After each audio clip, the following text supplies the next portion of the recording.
Hey guys, welcome back. We're going to do block 2 today, and it's going to be a 9 patch, and I'm going to be using this one and this one together. So I'm gonna, because I am just using some scraps here instead of sewing strips together, I'm going to be cutting these. And let me just grab a ruler here. We'll just cut these with scissors today. So these are 2.5, so that means I want to mark them 2.5 in length as well.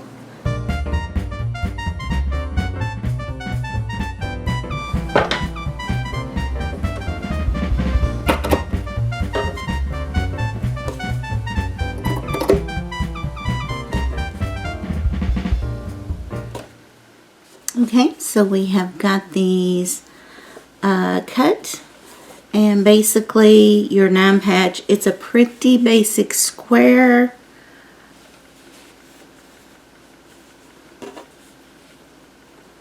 This one will go like this, and we'll drop in these.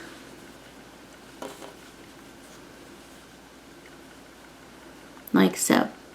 So I'm going to go ahead and I'm going to sew these 3 together, these 3 till I have 3 rows, and then we'll attach all of the rows. Now another way that you could do these, just an FYI for you, which I'm sure you've probably seen me do this in other videos, but it's where you would sew strips together, especially if you need a lot of these squares. Since we only need 1, I wanted to use up some of my small pieces, and I just cut the 2.5-inch squares that I needed to sew together. But you could sew a whole strip of these, and then once you get the first strip sewed together, you would add the second strip on the other side, and then once you have all 3 sewed together, you would go down and just start cutting.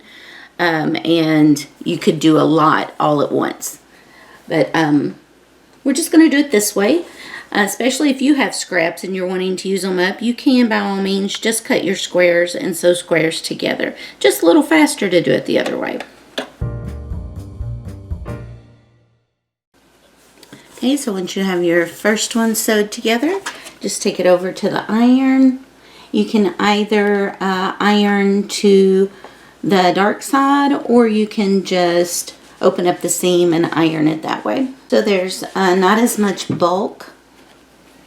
What I did was the center block I have pressed inside, and then the top and bottom blocks I'm pressing outside, so that whenever you are sewing these seams together, you're not going to have so much bulk that your needle's trying to go over. So that was the reason for that. Okay, I have 1 more to sew together. Hey guys, something I wanted to make you aware of. I just noticed it myself, and you wouldn't necessarily have to change it, but I'm going to. With a print like this, where it is a distinct pattern, like the little arrows are either pointing down, or it would have been different if I had mixed them all up, but I intended for all of them to point in the same direction. And if you look at this one, it's pointing up, where these are, every other one is pointing down. I'm going to take this one off and flip it just because I want the uniform. However, you could have just mixed those up and, you know, had this one pointing down, these 2 pointing out, this one pointing up. You know, you could have made it that way on purpose, but since I have 3 going in the same direction, I need the 4th one that way. So I'm going to go ahead and take just a minute, take out that seam, and resew it. Okay, much better. So now we're going to start sewing our rows together. I'm going to be making a video soon with a lot of terms that I use when I'm sewing or quilting. One is nesting, and that is where you are pushing these 2 seams right up against each other. And it's going to be easy to do because you have one of them pressed to the left, one pressed to the right. So, but that is nesting when you're pushing those seams right there together.